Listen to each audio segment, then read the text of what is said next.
When Namrata was saying new Upanishad, I remembered something from my life.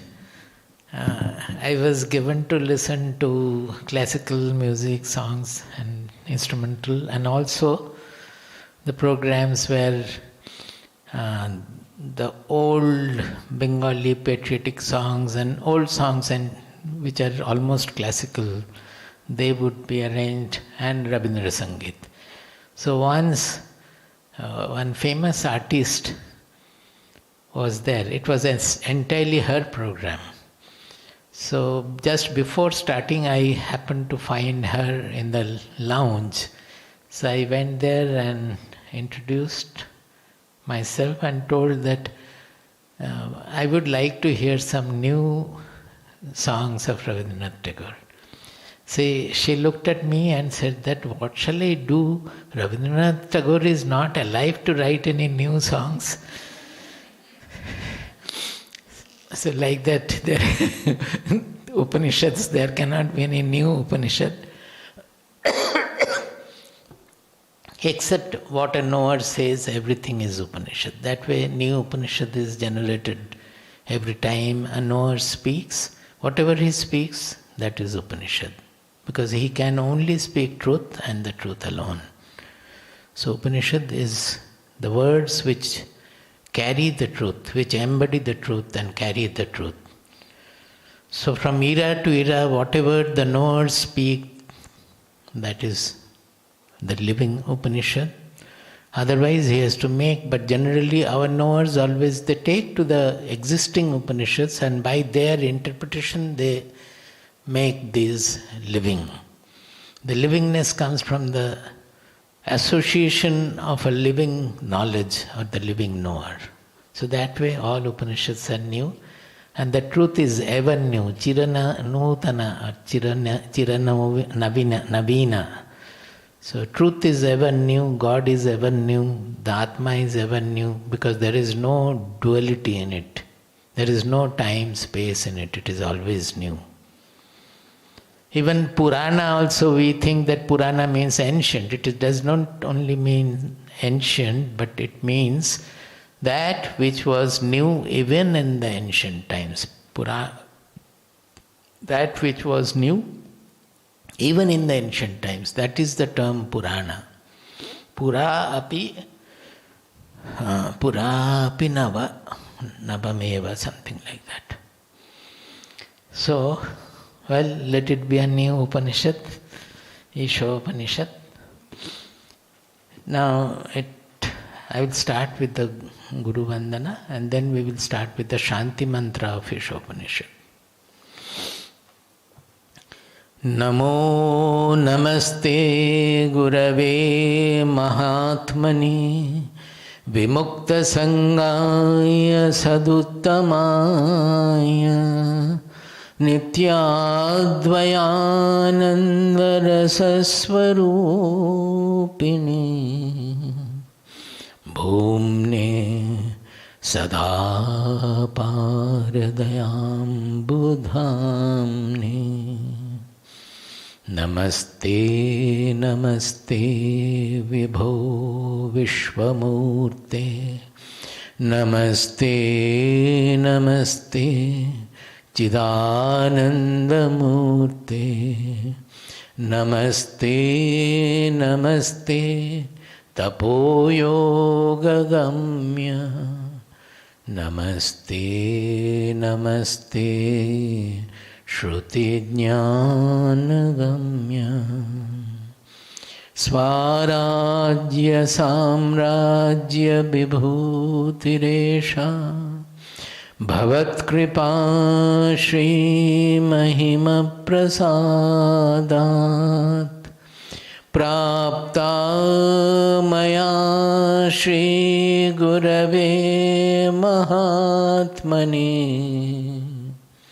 Namo Namastestu Punarnamostu Namo Namastestu Punarnamostu Namo Namastestu Punarnamostu Namastasmai Sadaikasmai Kasmai Chinmahase Namaha Yadetad Vishwarupena Rajate Guru Rajate Yadetad Vishwarupena Rajate Guru Rajate. Hari Om Tat Sat. Jai Guru. See, I have perhaps not told anything about the beginning because this Upanishad, Isha Upanishad, it is belonging to the Shukla Yajurveda and Taittiriya Shakha. So there is a Pauranic story about it. There might be symbolic meanings, but those part I don't know, but there is definitely some value imparted through the story. That is what our Puranas, Itihasas, everywhere it is like that. The main purpose of the story is to transfer some eternal value to the readers, to the listeners.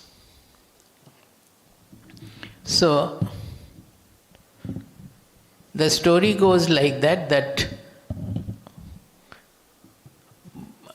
Brahma was sitting in meditation, and Brahma means the creator, and suddenly in his mind Mangala Bodha, that means for the auspicious thoughts, auspicious bhava, there was no thought at that time. It just manifested in the form of an omkara. That om came out of him. That is why you must have heard that om is the beginning of srishti, beginning of creation, we say. So here it is pictured like that. In the creators within, from the creators within, the omkara evolved. It came up.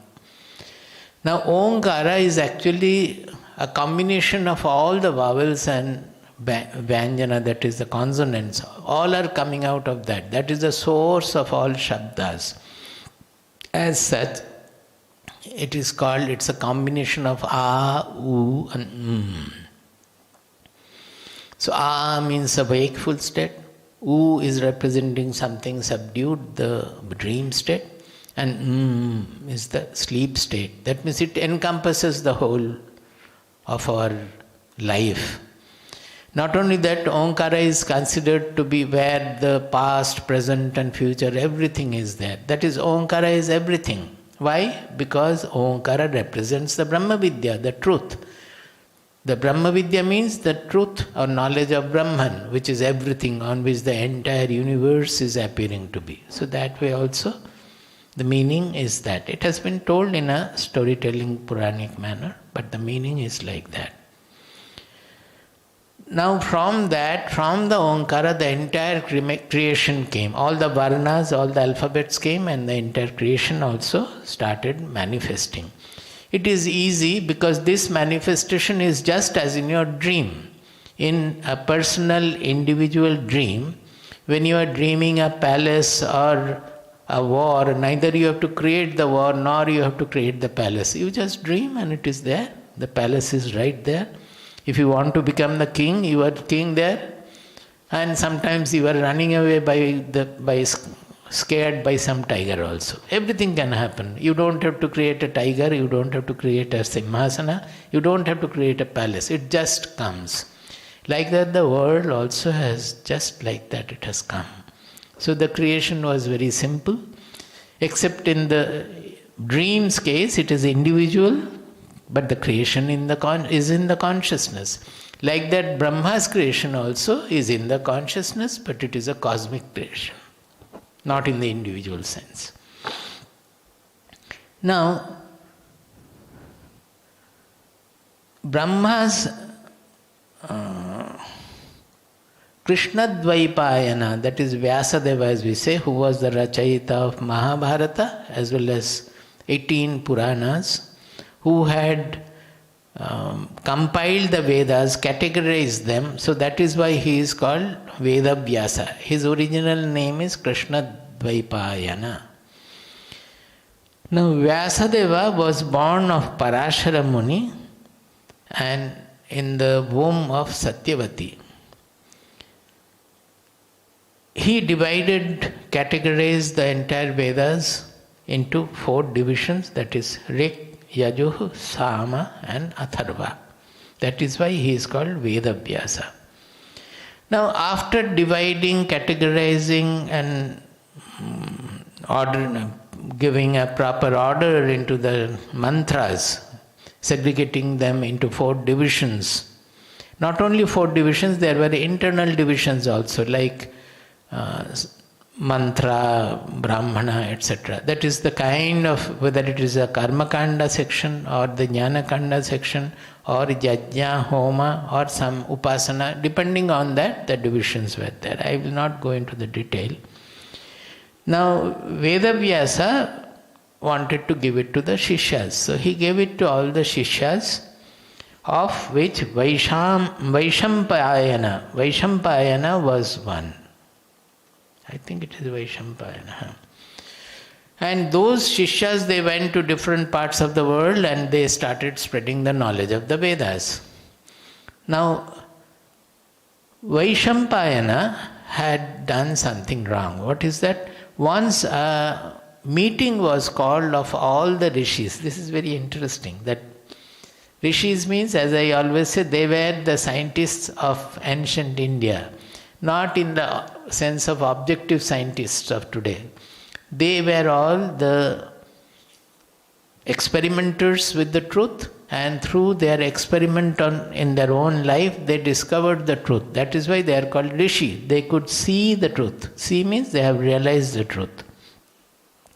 Now the rishis, when anybody realizes the truth, automatically he feels compassionate for the entire world. So although there is no duty given as such, he can remain quiet also, but he always feels that if something can be done for the world. This is a common truth, even now also, after thousands and thousands of years later also, this is the truth. Anybody who experiences, who realizes the truth, he feels that the world over people are suffering for nothing, only out of their ignorance and foolishness. See, so he wants generally to enlighten people, and for that whatever can be done so that the truth gets pervaded in the society, and at least a few from the society will get relieved, will enjoy the freedom which is a birthright for a human being. Freedom is our birthright. Anybody can become free by doing the sadhana, but they don't do what can be done.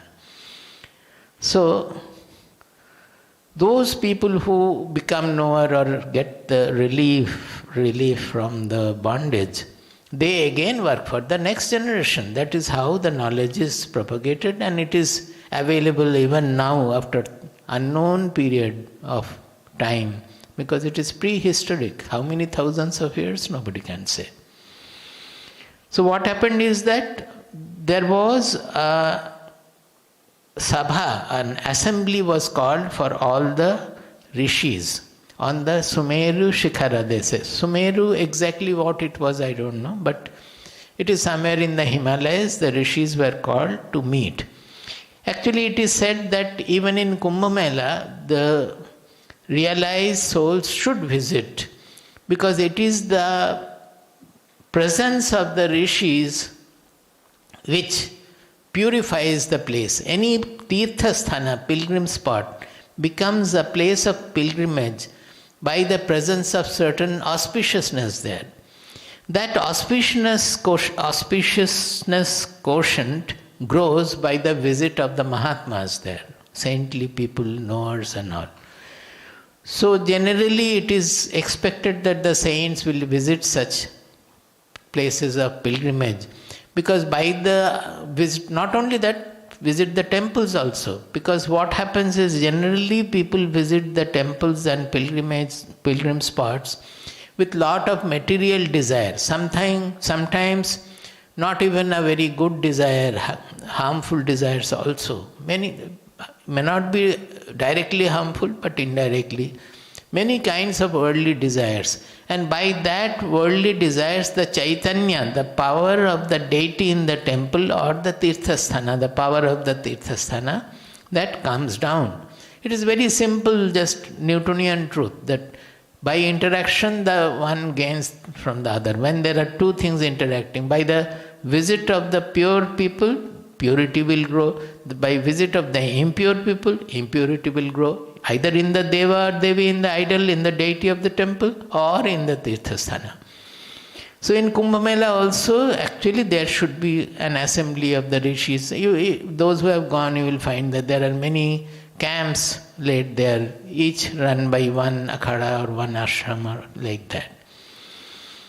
So this Rishi Mandala, that of the assembly of the rishis, in which somehow Vaishampayana could not go. He could not attend. Now the story says, there is a shloka, I will not go into the shloka. It was declared that if any rishi does not attend this meeting, then within 7 days he will be incurring the sin of Brahmahatya. Brahmahatya means killing a Brahmana. It's considered to be a great sin. Now see, what a great papa, sinfulness is attached, that if you cannot attend the meeting, then you will be incurring, within 7 days, you will incur the sin of Brahmahatya, killing a Brahmana. And it so happened that Vaishampayana, within 7 days, it was not through a direct interaction, by some indirect interaction, he had caused the Brahmahatya. He became a cause of Brahmahatya. So he incurred the sin. There is meaning in everything. You know about the story of Shamika Maharshi also. That the Pandava king, what was his name? Parikshit. He had put the snake on his head. Why? Because he was not attentive. The rishis can remain in meditation, but they should never be oblivious of kings.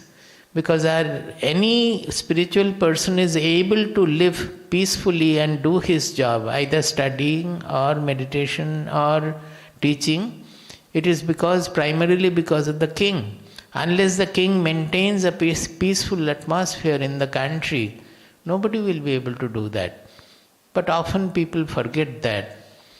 Although the rishi was in meditation, he would not have seen. He had not seen Parikshit. But certainly that is what, when Shamika Maharshi's son cursed the king, Shamika Maharshi told that you have done a great mistake. The kings are our protectors. They are like our fathers. How could you give for such a grave curse for such a small? He was hungry, he was thirsty, and I did not respond to him. That was our fault. Whatever it is. So, in this case also, because he could not attend the assembly of the rishis, in some cases it is written also, in that rishis some decisions are also taken, that what will the world now pass through, because there will be many people, they are all kavis. Kavis means they can see the future. So if something is going to happen wrong to the world, then what are the steps to be taken? Who will look after which part of the world? So the rishis also have to carry on with all those responsibility. I think it is just like our ashram, various responsibilities we have to carry, and we We have to do it. If you don't do it, will not be all right. Now, so Vaishampayana was very, very depressed because of this sinfulness he incurred within 7 days about Brahmahatya. So he called all his disciples and told them that you do tapasya to free me of this papa, of this sin. It is called papa mochanarthe. That means by the tapasya done by the shishyas, the guru will be relieved of the sinfulness. You understand, there is a lot to think. A guru's life, his condition, it greatly depends on the shishyas, the people who are living around him. His mind will never be in its best position unless he is surrounded by very good people, very austere people, very loving people who are always, whose minds are pure. The guru will have to undergo suffering if it is not so. And generally it is not so, so the suffering will be there. Now, by the Shishya, all the Shishya Mandali, by their tapasya, the guru's sinfulness will go. So the Shishyas started doing tapasya. Now the best disciple of Vaishampayana was Yajnavalkya. I have told you the story of Yajnavalkya Maitreyi Samvada in Guru Purnima retreat. He was one of the greatest knowers, considered to be one of the greatest knowers during Raja Janaka's time. Raja Janaka himself was a rishi, Rajarshi. Now Yajnavalkya was very young at that time, and after some time, within few days or so, he came and he told Vaishampayana that, my dear Guru, these Shishyas, by their tapasya, you will never become sinless. Because they are all Hina Virya. Hina Virya means they are all Asara. They don't have the power. See, to have the spiritual brilliance, one has to have a very powerful inner being. In Mundak Upanishad I have already covered, Nayamatma Balahinena Labhya. The first one is, Nayamatma Pravachanena Labhyo Nacha Pramadat Tapaso Vapi Alingat. Nayamatma Pravachanena Labhyo Na Medhayana Bahunashrutena Yamevaisha Vrinute Tena Labhya Tasyaisha Atma Vivrinute Tanum Swam. There he said, not by anybody, it can be one, Atma can be realized by only one-pointed sadhak who does not want anything of the world except Atma. So Atma embraces him with her reality, who yearns for Atma alone.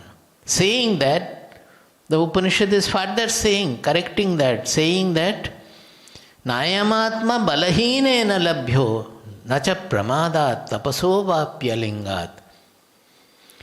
It cannot be had also by a person who is Balahina. It's not the physical strength they are talking about, it's the inner strength that they are talking about. People can be very pure, can be very good, intelligent also. I mean, it is Atma sadhana is not for the goody-goody people. One has to have that inner strength. It's not enough if you are a first boy or you have got the Nobel Prize or anything. No. You have to have a strength to be on the path of truth.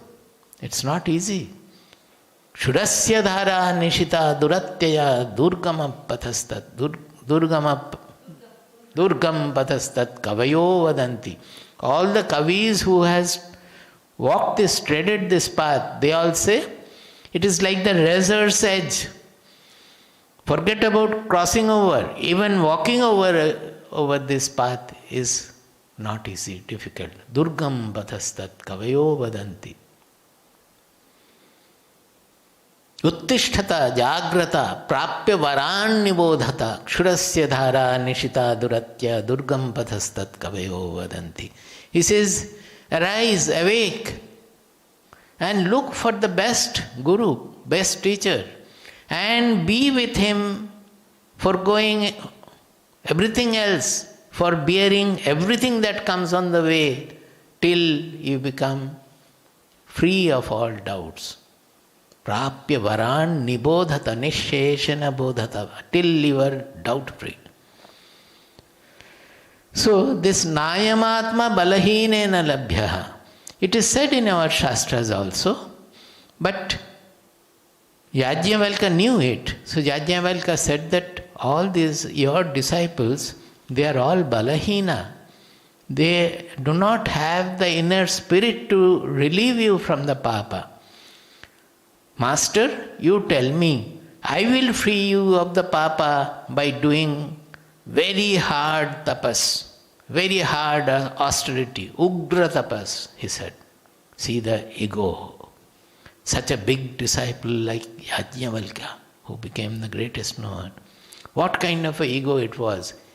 He went to the Guru and said that all your disciples are useless. They don't have any power. I will free you by the ugra tapas. See, that is why I am saying these are Puranic stories, but they have great value. It is not very rare. Many disciples will have this kind of an ego, that I am the best disciple of this. They don't know that the Guru, whoever he speaks to, he thinks that the Guru loves me most.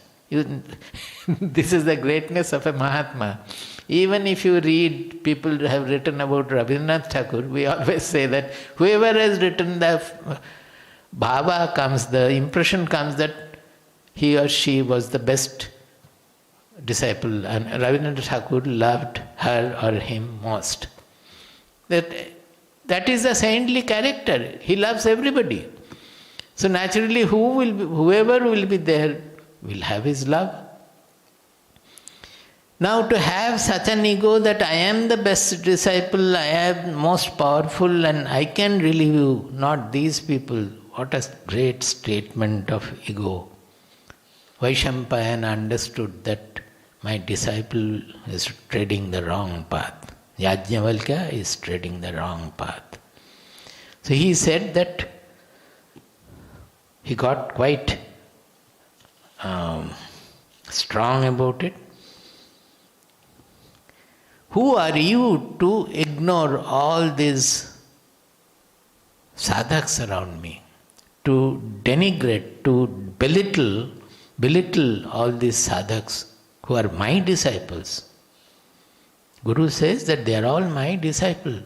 How did you develop this ego, ignoring them all and claiming such a greatness for you? You return all the vidya, Veda vidya I have given to you, you return that, you vomit it out. Now here the Purana comes in. Yajnavalkya became very depressed. He came away from there and vomited the entire Veda Vidya, whatever he had received from the Guru. Actually, one does not have to vomit. If your relationship with the Guru gets spoiled, then automatically you will lose the Vidya. The Vidya which Guru has given, it won't stay with you. If you are egoistic like that and for some reason you lose the mercy of the Guru, then that Vidya will not work. We have seen so many cases also. Very pathetic life it becomes, leading finally to a pathetic death also.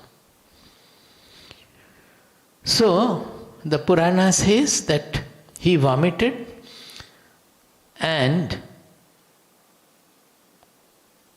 there were some titri pakshi, that means birds with, in Hindi they are called titir. That is in English perhaps grey francolin. This I just saw to find out whether anyone, grey francolin. It is called titir in Hindi. Adha titar. Adha titar, adha bater. There is a Somebody has put on the cap and a coat, and then underneath it a dhoti and a chappal. So we say Adha Tita Radha Bhatter. That is, half of is it dressed like a Titir Pakshi and other is like the Bhatter. Like that. Non-matching combination. So that is the Titira Pakshi. Now, those who would like to receive the Veda knowledge from there, anything that has been vomited, uchishta, it has become uchishta, nobody will eat uchishta. So in the Purana writes that in Manushya Deha, in human body, the uchishta bhakshana, to eating whatever is vomited, is not right. It is not shuchitva. So they will not do it. So those who wanted the Vedic knowledge, they took birth as Titira Pakshi, as birds, for whom eating the vomit is not, eating the thrown up material is not wrong. They can eat it. So those Titira Pakshis who were there, the birds which were there, they ate whatever was thrown out by Yajnavalkya, and they became the retainer of the Vedic knowledge, those birds. They went to different places and they did the prachara. So you can understand, in one sense they are saying that the society was passing through a very low phase there. Why? Because there was lot of neglect about the Vedic practices, about the authenticity, about the purity of the Vedas, and finally there was nobody to distribute the Vedas. So the birds had to do the prachara. In the absence of human beings, the birds had to do the prachara. Now, because the Titira Pakshi did that, it is called Taittiriya Shakha. That is called the Taittiriya Shakha. I made a wrong statement in the beginning saying that Ishopanishad is Taittiriya Shakha. Did I say? I don't know. It is not. Those who had taken from the Yajnavalkya's thrown out knowledge, the birds eaten and was distributed to the birds, that part is called Krishna Yajurveda. It is known as Krishna Yajurveda. And Taittiriya Shakha. Shakha means branch. Because it came through the Titira Pakshi, it is called Taittiriya Shakha. You know about Taittiriya Upanishad. That is because of that. It belongs to that Shakha. Now, Yajnavalkya became very depressed because he has already thrown out all the knowledge. He did not have anything to do. He was cursed by the Guru. He did not have Guru. He went away alone in the forest and living very depressed, with a depressed mind. But he was a great scholar. He was thinking that how can I get Vidya from anywhere? Because jnanena hina pashubhis samana. This human body is meant for knowledge. All other animals, whatever they do, we also do that. We are special only in attaining knowledge. Why do you need the human body? Whatever is special faculty or special power of human body, you should utilize in the human body. Otherwise you are living like the animals. Just to eat and drink and have the progeny and all animals are doing. Why should you become human for that? They are doing it much better than us also perhaps. So the human body is specifically meant for acquiring knowledge and knowledge of our own self. So the statement goes that jnanena hina pashubhis samana. If we don't have knowledge, then it is living like the animals. Yajnavalkya started feeling like that. So, finally he remembered that I can get the knowledge from the sun itself, Surya Deva, from the sun. Because sun is already having the knowledge. It is said in the Shastras that the sun is in the association of Rig Veda in the dawn, early dawn. Then in the Madhyana, that is 12 o'clock noon, it is in the lap of Yajurveda. And in the evening, it is in the lap of Samaveda. So he felt that the sun is never isolated from knowledge. So he started doing worship of the sun. Sun means what? The ultimate sun is our own consciousness. Sun lightens up everything, it lights up everything. It throws light everywhere. But without the consciousness, will we know that light? So the ultimate sun is within, our consciousness within. In Gayatri Mantra, we are worshipping the sun, not the Savita is not there in the sky, but we are Yona.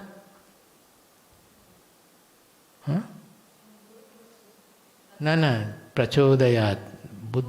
Dhyo Yona Prachodayat. Who inspires our buddhi. The sun, the material sun will not do. Our consciousness is inspiring our buddhi. So the real sun is within. So although it is said that he did the worship for the sun, actually what is meant is that he may start with the sun, but finally his worship and his focus was on the ultimate revealer of everything, revealer of the world, revealer of the mind, revealer of the buddhi. So he was worshipping that. So what will he be taken to? He will be led to the self-knowledge, because he is worshipping that sun ultimately. So by his own tapasya, he got all the knowledge. Now this part is called Saniya Veda. That is Saniya. Because Vaja has got many meanings. One is horse, and horse is also related to sun. The other meaning is the corona of the sun. That is all the radiations coming from the sun. That is also called Vaja. Vaja means Kesara. The lion has hair, it is like the hair, corona of the sun. So because he got the knowledge directly from the sun, actually it is not the material sun, he got the knowledge from his own identity, from the soul within, from the Brahman or the soul which is his real identity. It is from the knowledge coming out from there. That is the Vaja there. So that is the Shukla Yajurveda which came down through Yajnavalkya after he was cursed by his guru, and he did his own tapasya and came to know, and then whatever he had produced from his realization, whatever came out, that is called Vajasaniya. Vajasaneyi Samhita it is called. And he then taught many of his Shishyas. They all went around the world. And it also had its Mantra Bhaga and Brahmana Bhaga, and that is how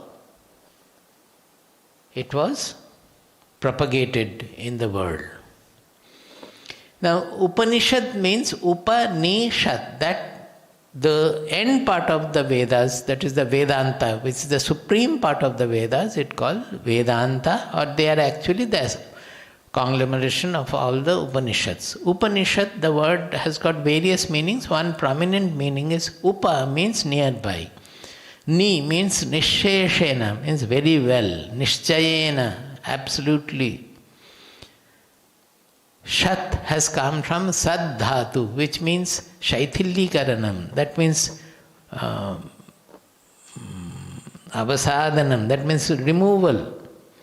That means Upanishad fully means by going near to which our all worldliness and impurity will be completely washed off. That is the Upanishad. Shat is from Saddhatu. Saddhatu means which will become completely freed of that. And ni means absolutely, nishchayena, very absolutely. And upa means by going near to it. Which means that if we study the Upanishad, it is to remove our worldliness. As in Mundaka we said, it is not only, one meaning is that it is meant for the sannyasis who are shaven-headed. Another meaning is that shaven-headed means their worldliness have been shaven off. So they are only seeing the truth. Like that here also, the Upanishad means by studying which, by understanding which, by pursuing which, we will be freed of the worldliness. Now this, all the Upanishads, I have told so many times, there is a difference with Bhagavad Gita. Bhagavad Gita, every chapter end it says Bhagavad Gita su Upanishadsu. That is, it is the truth of the Upanishad which is being explained in Bhagavad Gita. But there is a great difference. Upanishads do not have the threadbare analysis of our personality as it is given to Bhagavad Gita. Because Bhagavad Gita is meant for people who are active in the world in any field, any time of the life. Maybe very young, maybe old, anything. It is for the renunciates, okay, but it is meant for everybody who is active in any field of life. So it has been done in the manner that no actions should be considered a hindrance to our sadhana. Any activity which we have to face should be coursed through in a manner with a mindset that becomes a sadhana. That is, the actions instead of becoming hindrance to our sadhana will become a help, an instrument which will take us forward in the sadhana. That is the purpose of Bhagavad Gita. So there we find chapter after chapter all the various threadbare analysis of our personality, particularly the three guna tattva we find in 14th chapter, 17th chapter, 18th chapter, 16th chapter, it goes on. To know our personality, why are we suffering, why are we getting bound? Various models are given, various points are shown very clearly so that we can get rid of the bondages while remaining active in the world through the activities themselves. Because when we are active, they will point out the defects we have, the bondages we have, the constrictions of our mind, and we have to set right that. Whereas in the Upanishad, you will find it is like an ocean or a space, you can say. When we go in the aircraft, we see an ocean of clouds. It always remains like that. That waves of auspiciousness. You are surrounded, you are engulfed with the waves of auspiciousness. And they will permeate you. They will take you in the lap. You will float there. You will roll there in the waves of auspiciousness. And in the process, you will get one. You will become one with the Brahman or the Atma. You understand, it is creating an ambience. And even if you read the Upanishads or understand the Upanishads from a teacher, it is not enough. You have to touch the soul of the Upanishads. What is it trying to mention? It is only trying to project and give you a touch of your real identity, which we are already. We cannot say that we will not be able to. Everybody, all of us, in our inmost depth, we are that identity. And the Upanishads, if you know the meaning and go on chanting, even without analysis, without reading the bhashyas, if you know the meaning more or less, and the bhava is there, it is the bhava which is getting regenerated. As I said, that we are, as if in the ocean, we are rolling in the ocean in the waves of auspiciousness, or as we find in the sky when we are flying in the aircraft, all around the white, particularly in the autumn sky. You'll find all around white, like cotton, everywhere full like that, and in that you are floating. So that is the Upanishadic ambience. We have to know, and we have to get merged in that while studying the Upanishads. We try to make it applicable, we try to make it understandable for the people to apply everyday life, but truly speaking, while reading, we have not read like that. We have simply got lost in the Upanishadic ambience like that. So that is what, here there are only 18 mantras in Isha Upanishad. And right in the beginning, this is generally considered to be the first which Shankaracharya has written commentary. But the first verse of the first Upanishad, that itself is enough. If you understand it properly, then that itself is enough. Max Muller could not understand, so he said that it is prakshipta, it is contradiction. Everywhere there is contradiction, there is a greater, higher truth. We have to know that. You have to live the life to understand the meaning of Upanishad. You cannot sit somewhere else in the not having anything, the lifestyle that the Upanishads are picturing. It is in our country. Sitting in Oxford or somewhere in the Western countries where you don't have anything. Not now. I am talking about Max Muller when he was there.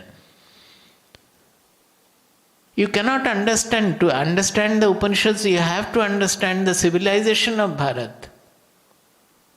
The main unity in diversity that the civilization, all its culture, all its literature, that they are standing on.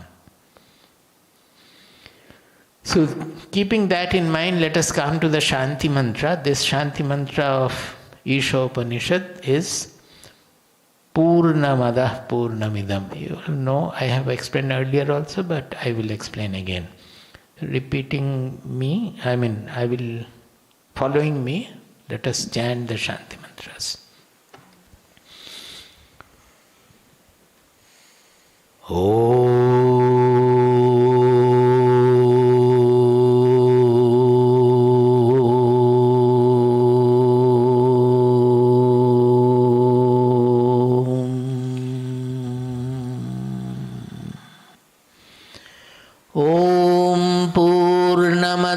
Poornamidam. Om Poornamadah Poornamidam. Poornat Poornamudachyate. Poornat Poornamudachyate. Om Poornamadah Poornamidam. Om Poornamadah Poornamidam. Poornat Poornamudachyate. Poornat Poornamudachyate. Poornasya Poornamadaya. Poornasya Poornamadaya.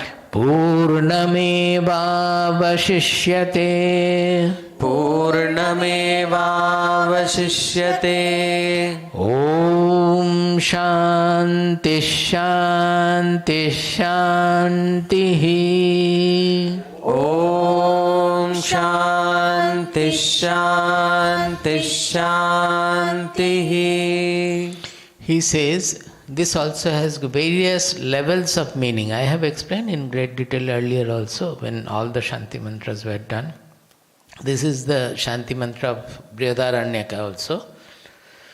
So what he is saying, that's Poornam. This Poornam word we have to understand. The whole, this mantra is full of Poornam. That if we understand the meaning of Poornam, then it is understood. He says Poornam Adaha. Adaha means that. Something is distance from you normally. That is Poornam. Poornamidam.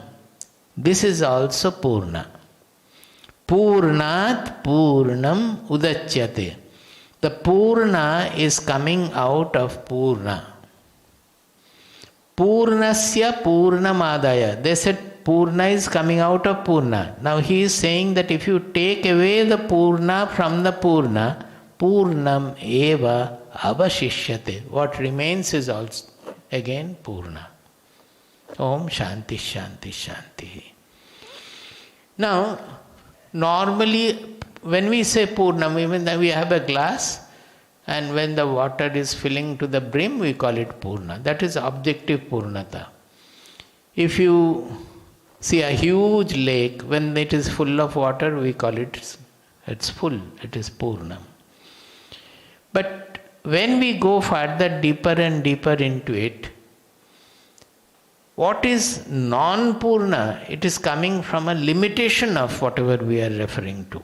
That is, whenever there is a limit, suppose a glass, we say it is Purna. It is full with water. But what about the surroundings? It is not full with water. So it is only a limited thing which is full with water.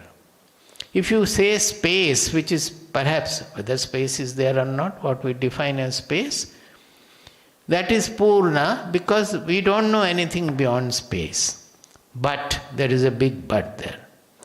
Space we are seeing in the objectude as something we are knowing. So space is not I. The I, the consciousness which is knowing the space, the two are different. So as space as an object, we are saying the closest to Purna is the space as in the objectude, in the object level.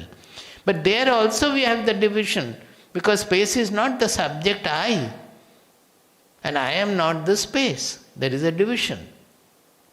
So to go to the ultimate level of Poornatva or fullness, we have to go beyond the subject-object division also. If you can understand that, it is great.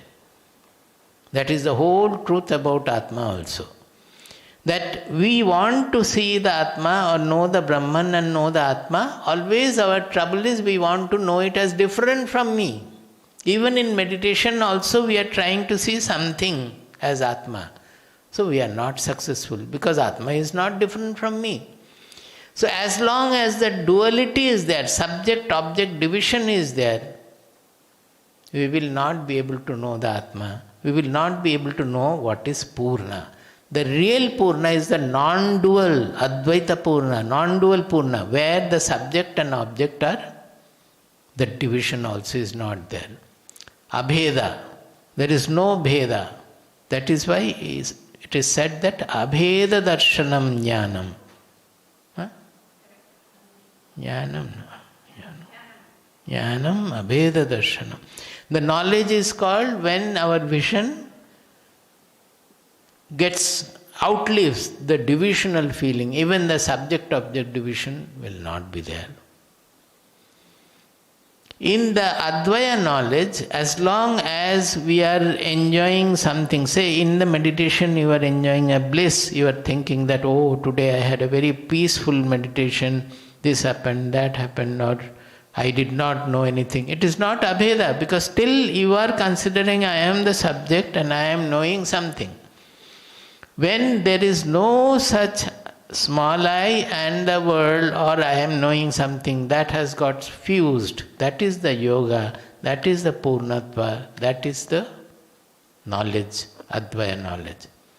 So concept of this knowledge is not there in the Western philosophy. Everywhere there it is, you are the knower, you are having the knowledge. So it is always a knowledge based on dual perception. Whereas our knowledge, which is called aparoksha, we have in general philosophy, we have only pratyaksha and paroksha. Pratyaksha means perceived through the sense organs. Paroksha means inferential knowledge. That we are not seeing anything. Electricity is an inference. Seeing the fan and light and the sound, etc., we are saying electricity is there. We are not knowing the electricity by our senses. We are knowing something else. So electricity is an inference there. Like that, most of the things are inference in our knowledge. So normally our knowledge is within the fold of pratyaksha and paroksha, either seen by the sense organs or knowing by the buddhi out of inference. But in our philosophy, in our spiritual pursuit, we have something very, very great. which is called aparoksha, which is neither pratyaksha nor paroksha. That is the direct knowledge of the self. We are not knowing it with the subject-object division.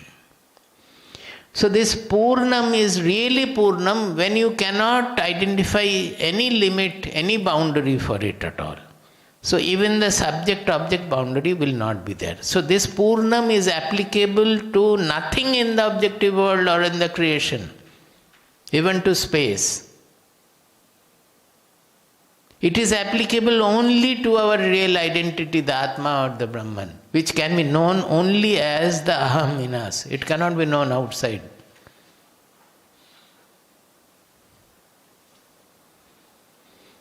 So that has the beauty because in Mundaka Upanishad, as I said, that the sixth mantra of Mundaka Upanishad, the last line is it is Yat tadadresham agrahyam agotram avarnam achakshushrotram tadapani padam nityam vibhum sarvagatam susukshmam yat tadabhyayam yad bhutayonim paripashyanti dhiraha. They are saying that tad avyayam yat bhutayonim paripashyanti dhiraha. Bhuta yonim, that means where from all the beings are coming out or appearing. But what is that source? It is avyaya source. Generally, whatever we produce, by that the cause, the source will undergo some change. Suppose the light is coming from the sun. Every moment by radiating the light, the hydrogen inside the sun is getting converted into helium. So there is a change taking place in the source. It is getting depleted of energy. The energy is coming out. In the world, in the created world, you will not find anything where the cause does not undergo any change by producing the effect. So in this causal chain of the universe, it is always called Parinama Srishti. Parinama Srishti means the cause is producing the effect and by that the cause is undergoing a change. If you burn the book, the ash will be produced and the book will no more be there. Book is the cause and the ash is the effect. If you put the ash in the earth, on the earth, mix it with the earth, the plant will come. Plant is the effect and the ash becomes the cause there. So everywhere it is undergoing this cause and effect change. But here he says, Tad avyayam yad bhuta yonim paripashyanti dhira. That the dhiraha, the knowers, they see that avyaya bhuta yoni, that where from all the beings are coming, that the source never undergoes any change. Because it is not a parinama srishti, it is not a material creation. In English we call it material creation, where by creating something the cause will undergo a change. But it is vivarta srishti. Vivarta means in English it will be apparent srishti, apparent creation or apparential creation you can say. That is, it is just appearing to be the whole creation. Here within the creation causality you can find. If I break it, then the powder will be formed. If I melt it, some glass will be going melted. The liquid glass will be formed. Here everything will undergo change. In this created world, by every moment things are undergoing change. The cause is no longer remaining the same. But in the ultimate level, where from the whole universe is appearing, it is not related by causality at all. The universe just appears in the consciousness. As in dream, the airplane or the palace or the war, everything, it just appears in consciousness. Like that the whole creation just appears. That is why it is called Vivarta Srishti. That is why when the Poornam is taken out from the Poornam, when this universe, which is also infinite and Poornam in a sense, if it is appearing from the source, the consciousness or the Brahman, that does not affect Brahman at all. Brahman is not in the objective level. Brahman can only be known as the I, can only be known as our own identity. There cannot be any change. Any change we see, it has to be object before us. So, the whole universe is appearing on the Atma or Brahman or consciousness. By that, the Brahman, Atma or consciousness doesn't get affected at all. So, when he is saying that Poornam Adaha means whatever we are not seeing, invisible to the senses, which we are talking about, the Chaitanya or Brahman or so, that is absolutely Purna, means it never can undergo any change at all. Poornam Idam, the world we are seeing, that is also, in effect, is actually that Purna Atma which is appearing as the world. If you look at it as the world, then it is changeful, it is not Purna. But when you come to know that this is the Atma alone appearing as the world, then you see Atma. That is Purna. I don't know whether I am clear. See, when you are thinking of the Atma or Brahman, it is Purna. There is no change at all. And it is not in the objective field. It is our own eye. And when you are finding that the world is appearing in that Atma, actually what is the material? Is it the world material or the Atma there? You start seeing the Atma there. So the Poornatva does not get affected when it's appearing as the world also. Suppose there is a film going on. There is war going on. There is a huge ship. And so many things. People are doing this, doing that. If you switch off the light of the projector, what happens? Where have they gone? You felt very real about whatever is happening. You start shedding tears, you start laughing. The whole world is before you. But actually it is made of what? Just the light coming out of the projector. So are they not all made with the light alone? Like that, the whole universe is actually a projection of the consciousness alone. So when we discover this, then the world also becomes Purna for us. That is how the world becomes Purna. Otherwise you go on trying this sadhana, this chanting, that chanting. In so many shlokas it is said that Nandana Banam and all those. Nothing will happen. The Poornatva will come when you start seeing the same Atma alone on which the whole world is appearing to be. So, that is the original, the consciousness or the Nirguna Brahman, whatever you say, that is Purna. And from that, the Saguna Brahman, as we say, when the world you are seeing appearing in the world, that is also Purna. And when the Saguna Brahman or the world is appearing on the Purna, that is coming out of the Nirguna Brahman or non-appearing, non-object Purna, then nothing happens to the original Brahman. It never gets affected or changed at all. So Poornam eva avashishyate. What remains is again Purna. So Poornatvam never gets affected. And Poornatvam cannot be had in anything in the world at all. It can only be about our own identity, the consciousness, Atma or Brahman. And there is no change, there cannot be any change at all. All the changefulness, all the actions, all whatever is happening, it is only an appearance on the consciousness, on the Brahman.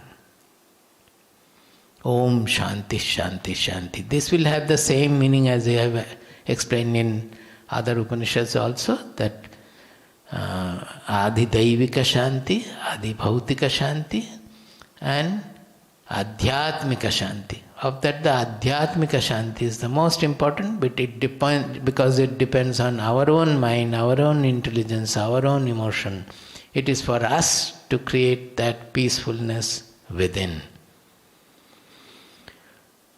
With that, we will proceed to the first mantra of Isha Upanishad. That itself, this whatever introduction I have given on the Shanti Mantra, that will become very much applicable here also. The detail I will go into next day, but let us chant this. Isha vasyamidam sarvam ईशावास्यमिदं सर्वं यत्किञ्च जगत्यां जगत् यत्किञ्च जगत्यां जगत् ईशावास्यमिदं सर्वम् ईशावास्यमिदं सर्वं यत्किञ्च जगत्यां जगत् यत्किञ्च जगत्यां जगत् तेन त्याक्तेन भुञ्जीथा तेन त्यक्तेन भुञ्जीथा तेन त्यक्तेन भुञ्जीथा तेन त्यक्तेन भुञ्जीथा मा गृधः कस्य स्विद्धनम् मा गृधः कस्य स्विद्धनम् कस्य स्विद्धनम् सा and va both are consonant तेन त्यक्तेन भुञ्जीथा तेन त्यक्तेन भुञ्जीथा मा गृधः कस्य स्विद्धनम् मा गृधः कस्य स्विद्धनम् ईशावास्यमिदं सर्वम् ईशावास्यमिदं सर्वं यत्किञ्च जगत्यां जगत् यत्किञ्च जगत्यां जगत् तेन त्यक्तेन भुञ्जीथा तेन त्यक्तेन भुञ्जीथा मा गृधः कस्य स्विद्धनम् मा गृधः कस्य स्विद्धनम् Kasya svid, it will be whenever there is a yuktakshara, sa and va, both are yuktakshara, so it will be double mantra there. Kasya svidhanam. Kasya svidhanam. Now this svidh is actually, there is no meaning, nothing. It is only for the meter it has been added. It is kasya, same as kasya. Kasya svidhanam. Or you can say, indeed kind of a thing, an emphasis. But actually Shankaracharya has said that it has no meaning, it is for the meter only. So what it is saying is, Isha, that Isha has come from, that Ishvara has come from this Isha. Isha means the controller, controlling.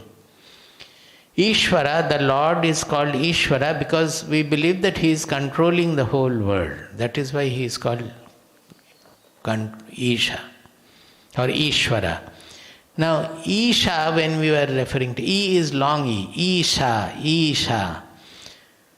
When we are referring to, it means the Lord, you can mean the Atma, you can mean the truth, you can mean Brahman, everything. Vasyam, Vasyam has got also many meaning. One is that covering, laden with, another is like a garment or pervaded by, all. All these meanings are there. Generally we will take the meaning of pervaded by. Idam sarvam, everything that we are finding in this world, that we are seeing, knowing in this world, everything is pervaded by God or Atma or Brahman, Isha. Everything means what everything? Yat kincha jagatyam jagat. Jagatyam is Saptami Vibhakti. That in this universe, jagatyam, in this universe, jagatyam is same as prithibhyam. Prithibhyam means in this earth. So jagatyam means in the whole universe. Jagatyam jagat again. Jagat means, jagat etymology is gacchati iti jagat. Jagat, actually, the etymologically it is gacchati iti jagat. That means everything is moving, drifting. See, in Sanskrit, I have pointed out so many times, the names are given to point out the truth to your mind. If you know the words, you can find out the truth from there. When we are saying samsara, that means samyak sarati iti samsara. Samyak sarati, that means everything is drifting in this world. Meaning that you should not try to hold on to anything. Things are changing, constantly drifting. It is reminding you that in this world everything is drifting. Don't think that your position is going to be permanent or your knowledge is going to your children are going to be permanent, or you are going to be permanent, your building is going to be permanent. Always we are holding on to me and mine. They are reminding us, though, no, everything is drifting. Like that, Jagat also means everything is moving. There is nothing stable in the objective world. It is created, it is born, it is changing, and it will get destroyed also. So in this universe, whatever is moving, don't think that it is away from God, away from Atma, away from Brahman. Because the moving means they are all small. That is why you are seeing that drifting, moving. But that part is not the reality. Whatever movements are taking place as small objects, they are all an appearance on Atma. So you should be able to realize that it is Isha Vasyam. Whatever is moving also is pervaded by Atma, Brahman or God. Tena tyaktena bhunjitha. Therefore, you should enjoy this world by tyaga, not bhoga means bhunjitha has come from bhoga. But the real enjoyment will come only when you have renunciation. You think that after renunciation there is no bhoga. Bhoga is not there, but the real enjoyment is only when you are able to renounce. Because everything, these are short-living, it is always moving. When you find that everything is an expression of the Lord, then you become blissful. Sampurnam Jagadeva Nandana Vadam. Then only it will become Sampurnam Jagadeva Nandana Vanam. So the real enjoyment comes through renunciation, not by holding on and enjoying by the senses, but by renunciation alone, through renunciation alone. Ma gridhaha kasya svedhanam. Never have greed for anybody's wealth, whether it is your wealth or others' wealth. Wealth means they are only an appearance on the Atma. They are all moving, they will go. Never you should try to grab wealth, others' wealth. Never you should think that your wealth also will go with you. One day you have to leave, the body will have to go. So you find Atma everywhere, the whole moving world, changeful world, small objectful world is actually an appearance on the Atma. And by renunciation, why renunciation? By renunciation means the smallness we are always surrounded by, we are always holding on, clinging to things. By renunciation, those Sangha will go. In Bhagavad Gita language, if the Sangha goes, then everything becomes the Atma, everything becomes the Lord. And that gives you the real placidity or blissfulness. So therefore, never be attracted to any wealth at all. We will stop tomorrow, next day. Om Poornamadah Poornamidam. Om Poornamadah Poornamidam. Poornat Poornamudachyate. Poornat Poornamudachyate. Poornasya Poornamadaya. Poornasya Poornamadaya. Purnamevavashishyate. Purnamevavashishyate. Om Shanti Shanti Shanti. Om Shanti Shanti Shanti. Om Shanti Shanti Shanti. Om Shanti Shanti Shanti. Hari.